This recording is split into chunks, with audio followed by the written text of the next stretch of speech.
Switch চালু করলেও gas না থাকায় জ্বলছে না চুলা। দীর্ঘ সময় অপেক্ষা করার পর সামান্য গ্যাস আসলেও তা দিয়ে রান্না করতে সময় লাগছে অনেকক্ষণ। নেত্রকোনা পৌরসভায় তিতাসের আবাসিক সংযোগে মিলছে না কাঙ্ক্ষিত গ্যাস সরবরাহ কমে যাওয়ায় খাবার রান্না নিয়ে বিপাকে পড়েছেন পৌরবাসী। তারা জানান, দীর্ঘদিন ধরে এ সমস্যা হলেও এখনও সমাধানের কোনো উদ্যোগ নেয়নি কর্তৃপক্ষ। রেস্টুরেন্ট থেকে কেনা খাবারের কারণে নেতিবাচক প্রভাব পড়ছে শিশুদের স্বাস্থ্যে। অনেকে আবার বাধ্য হয়ে সিলিন্ডার গ্যাস কিনে ব্যবহার করছেন।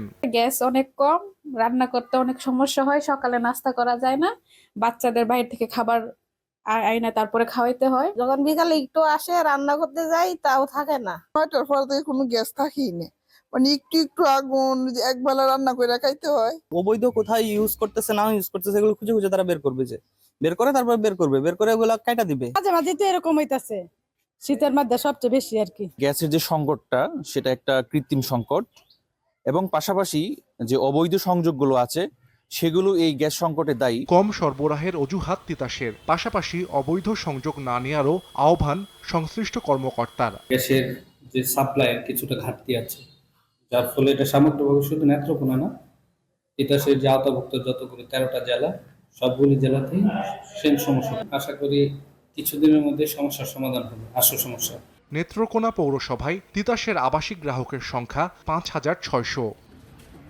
সময় সংবাদ, নেত্রকোনা।